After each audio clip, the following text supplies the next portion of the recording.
Like, there have to be reasons that you get up in the morning and you want to live.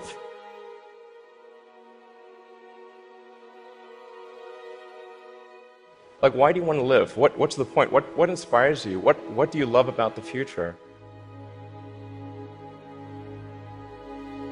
And if we're not out there, if the future does not include being out there among the stars and being a multi-planet species, I find that it's incredibly depressing if that's not the future that we're going to have.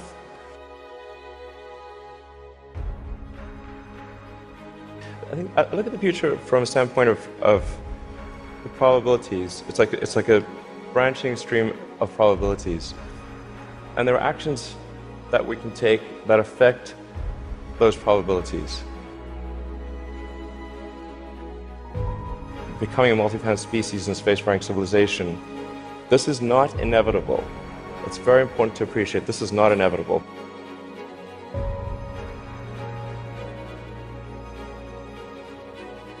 If you look at the progress in space, in 1969 we were able to send somebody to the moon. 4, 3, 2, 1, 0. All engine running. Liftoff. We have a liftoff. 32 minutes past the hour. Liftoff on Apollo 11. Tower clear. 1969. Plus 30 seconds.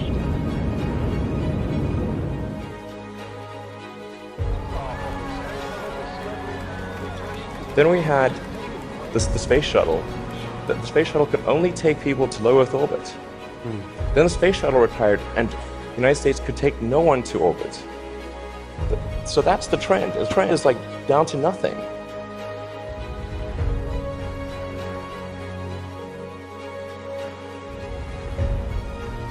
People are mistaken when they think that technology just automatically improves. It does not automatically improve.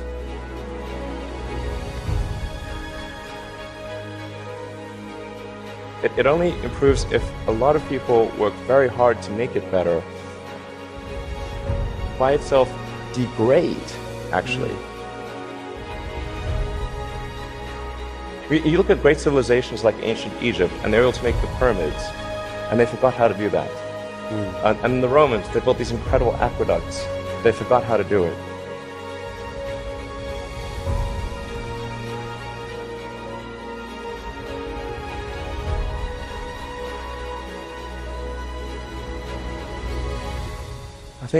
I think the value of beauty and inspiration is very much underrated, no question. But I want to be clear. I'm not trying to be anyone's savior. That is not the. I'm just trying to think about the future and not be sad.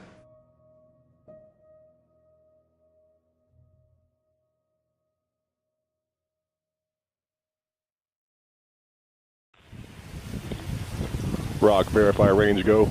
Range green. First stage tank pressing up. A well thought out critique of whatever you're doing is as valuable as gold. That third failure in a row, did you think, I need to pack this in? Never. Why not? I don't ever give up. I mean, I'd have to be dead or completely incapacitated. 8 weeks later, Musk bet the company on another flight. We have liftoff. And this time around, everything worked. Perfect. If that fourth launch hadn't worked, that would have been it. We would have not had the resources to mount the ship. Successful entrepreneurs probably come in all sizes, shapes, and flavors. Some of the things I've described already, I think, are very important. I think really an obsessive nature with respect to the quality of the product. Really liking what you do, whatever area that you get into. Given that, even if you're the best, there's always a chance of failure. So I think it's important that you really like whatever you're doing. If you don't like it, life is too short. When my brother and I were starting our first company, instead of getting an apartment, we just rented a small office and we slept on the couch. We had just one computer, so the website was up during the day and I was coding at night, 7 days a week, all the time. You just keep going and get it done. Put $90 billion, like 50 years worth of brakes into solar and wind, to Solyndra and Fisker and Tesla and Enter1. I mean, I had a friend who said you don't just pick the winners and losers, you pick the losers. I'm available 24/7 to help solve issues. Call me 3 a.m. on a Sunday morning, I don't care. But his bets paid off. We didn't just repay the principal, we actually repaid it with interest and a bonus payment. So ultimately, the U.S. taxpayer actually made a profit of over $20 million on this loan. Work like hell. I mean, you just have to put in, 80 to 100-hour weeks every week. If other people are putting in 40-hour work weeks and you're putting in 100-hour work weeks, you will achieve in 4 months what it takes them a year to achieve. A natural human tendency is wishful thinking. So a challenge for entrepreneurs is to say, well, what's the difference between really believing in your ideals and sticking to them versus pursuing some unrealistic dream that doesn't actually have merit? Your product or service needs to be much better. It can't be a little bit better. All those things improve the odds of success. I think my sort of drive to get it done is somewhat disconnected from hope, enthusiasm, or anything else. I actually just don't care about hope or enthusiasm, motivation. I just give it everything I've got, irrespective of what the circumstances may be.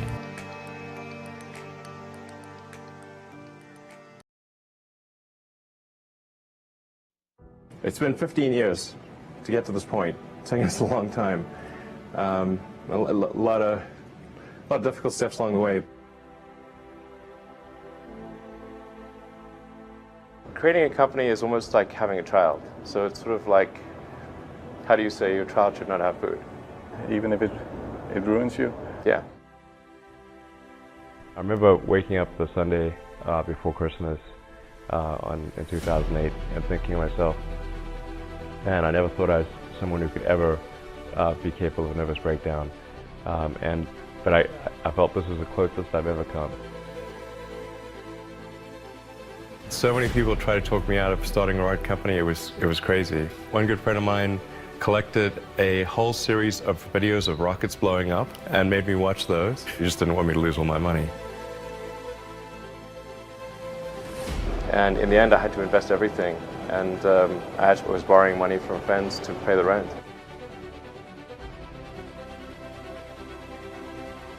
What we'd like to do is to establish a city on Mars and help make humanity a multi-planet species and a true spacefaring civilization. That's the ultimate goal. I'm not saying we will do it, I'm just saying we're going to try. You had that third failure in a row. Did you think, I need to pack this in? Never.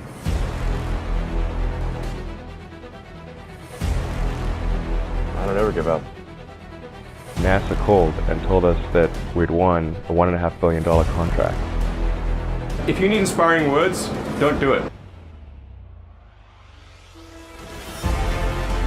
I think wishful thinking is innate in the human brain.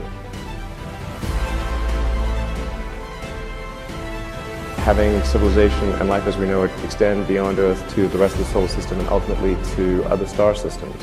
That's the future that's exciting and inspiring.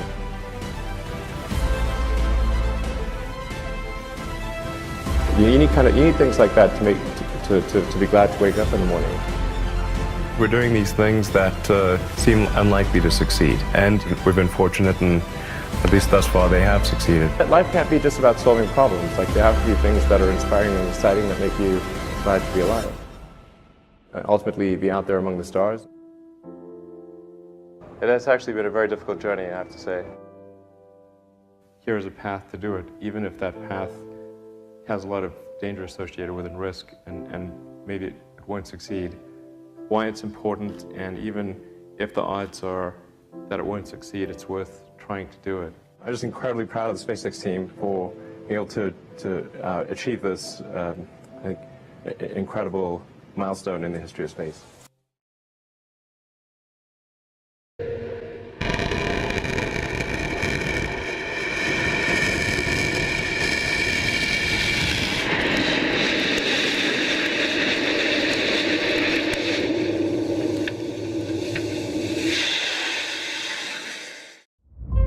SpaceX has got 5,000 people, and I get a lot of attention, but they really did the work. It's an awesome team. Thank you.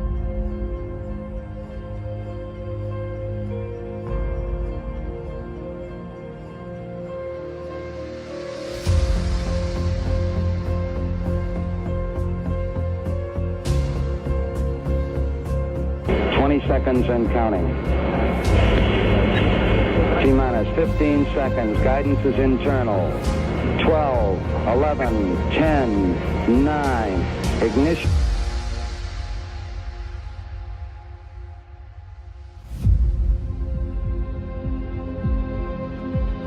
I think we're at the dawn of a new era, and I think it's going to be very exciting.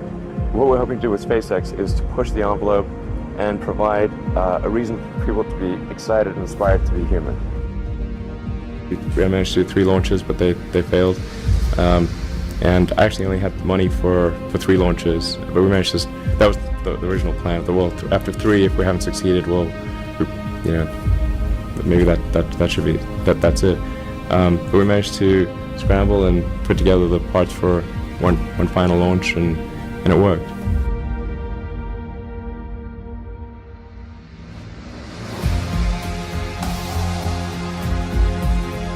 Every now and again, the most scrappy company wins. And I think this will be one of those times.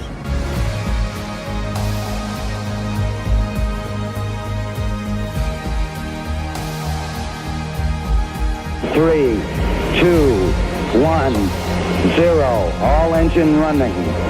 Liftoff. We have a liftoff. 32 minutes past the hour. Liftoff on Apollo 11. I think it's important that humanity become a multi-planet species. I think most people would agree that a future where we're a spacefaring civilization is inspiring and exciting compared with one where we are forever confined to Earth until some eventual extinction event. You know, that's really why I started SpaceX. What I'm trying to do is to make a significant difference in spaceflight and help make spaceflight accessible to almost anyone.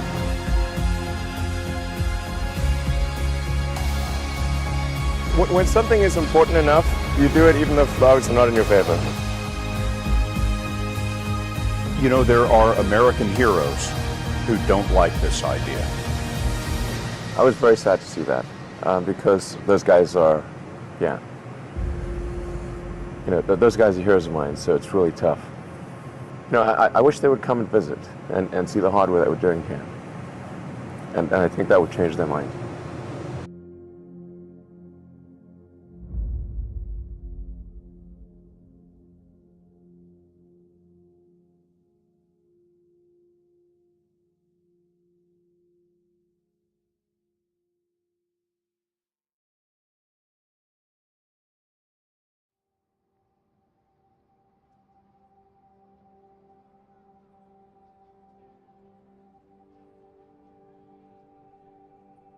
The rules today incent people to create carbon. And this is madness.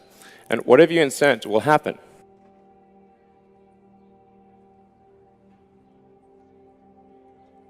It's very important that we take action today to recognize that we are making a very significant change to the chemical constituency of the atmosphere and the oceans, and one that is almost impossible to reverse. You know, when we look back on these days in the future, we want to be able to say that we did the actions that were right, the actions that were important. 20, 30, 40 years in the future, you know, what do you say to your kids or your grandkids?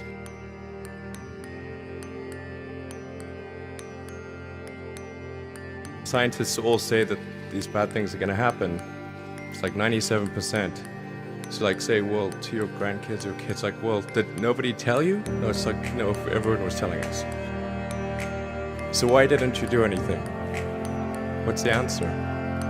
I think it's very important that we do something. And depending upon what action we take, we'll drive the carbon number to either extreme or moderate levels. I think it's pretty much a given that the 2 degree C increase will occur. The question is whether it's going to be much more than that. As a percentage relative to absolute zero, it's only a plus minus 2% change. The sensitivity of the climate is extremely high. We've amplified this sensitivity by building our cities right on the coastline. Based on the projections that we're seeing right now, these are like, I'd say, arguably best case projections. We're going to see significant rises in temperature and sea level. If we don't take action, we could see anywhere from 5 to 10%, maybe more, of the land mass absorbed by water. About a third of humanity lives right on the coastline or in low-lying countries. So we'd be talking about maybe 2 billion people being displaced, and their homes being destroyed and their countries being gone. So I think we should take action. The reason that the transition is delayed or is happening slowly is because there is a hidden subsidy on all carbon-producing activity. The net result is 35 gigatons of carbon per year into the atmosphere. The best case is simply delaying that inevitable transition to sustainable energy. There's going to be no choice in the long term to move to sustainable energy. It's tautological. We have to have sustainable energy or we'll simply run out of the other one. The only thing we gain by slowing down the transition is just slowing it down. It doesn't make it not occur, it just slows it down. The worst case, however, is more displacement and destruction than all the wars in history combined. About 3% of scientists that believe in the best case, about 97% that believe in the worst case. This is why I call it the dumbest experiment in history.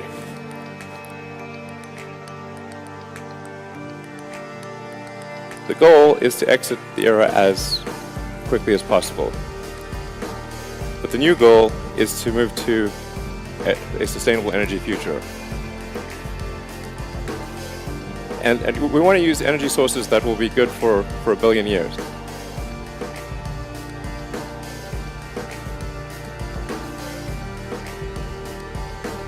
So what can you do? I would say whenever you have the opportunity, talk to the politicians, ask them to enact a carbon tax. We have to fix the unpriced externality. I would talk to your friends about it and fight the propaganda from the carbon industry. So I think you have tremendous power. You have the power to make the change. We can't. Let me tell you, we definitely can't beat the oil and gas industry on lobbyists. Exxon makes more profit in a year than the value of the entire solar industry. There's no way you can win on money. It's impossible. This is not the only important issue, but it is, I think, the thing that will have the biggest negative effect on humanity if we do not address it. Unless something changes very quickly, the sustainable energy will still be in a bad situation 5 years from now. If it's the right thing for the future, a country should just do it. And don't worry about what other countries are doing. Just do the right thing.